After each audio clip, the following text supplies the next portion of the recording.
నమస్కారం. ఈరోజు మనం ఆంధ్రప్రదేశ్లోని దేవికొండ అనే ఊరిలో జరిగిన ఒక వింత కొంచెం భయంకరమైన కథను లోతుగా పరిశీలిద్దాం.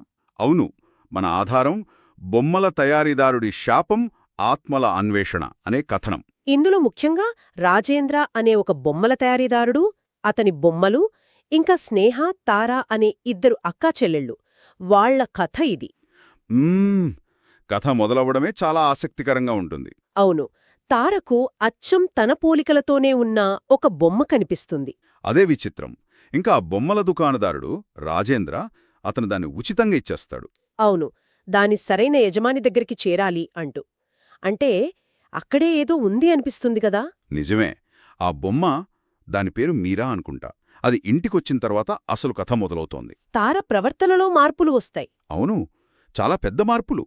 ఎప్పుడు చలాకీగా ఉండే పిల్ల సడన్గా మౌనంగా మారిపోతోంది. ఎవ్వరితో కలవకుండా ఎప్పుడూ ఆ బొమ్మతోనే గడపడం. ఇది కేవలం పిల్లలకి బొమ్మ మీద ఉండే ఇష్టంలా అనిపించదు. అక్క స్నేహకి అనుమానం వస్తుంది.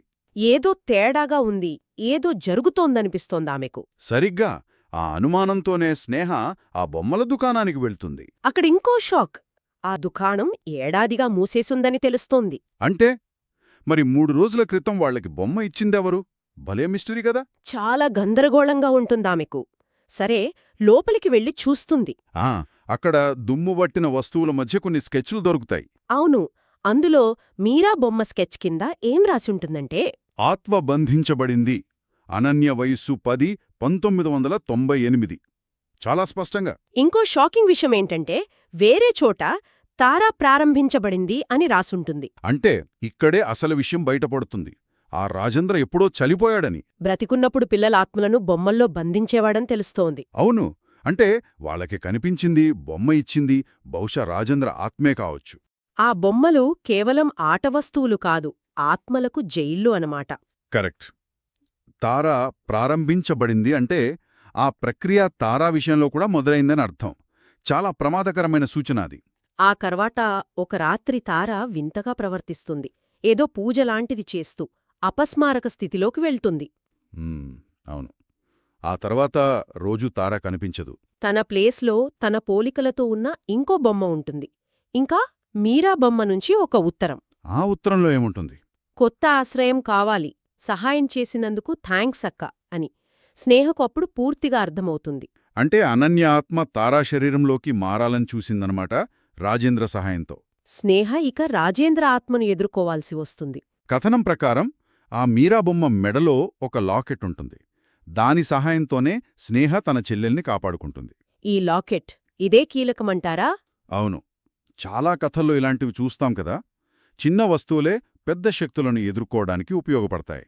బహుశా ఆ లాకెట్లో అనన్య ఆత్మశక్తి ఏదైనా మిగిలి ఉందేమో. అది కావచ్చు, లేదా ఆ లాకెట్టే రాజేంద్ర శక్తికి విరుగుడుగా పనిచేసిందేమో.